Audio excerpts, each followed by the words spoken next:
Hazır mısınız? Hazırız. Hangi peygamber zamanında tufan oldu? Muhammed sen söyle. Hazreti Nuh. Hazreti Nuh. Hangi peygamber ateşe atıldı? Ayşe sen söyle. Hazreti İbrahim. Hazreti İbrahim. Hangi peygamberi balık yuttu? Söyle Muhammed. Hazreti Yunus. Hazreti Yunus. Hangi peygamber denizi ikiye böldü?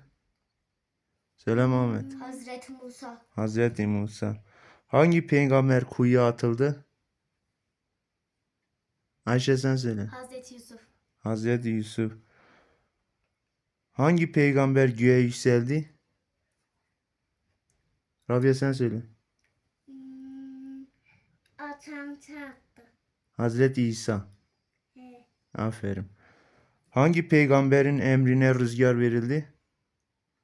Ayşe sen söyle. Hazreti Süleyman. Aferin.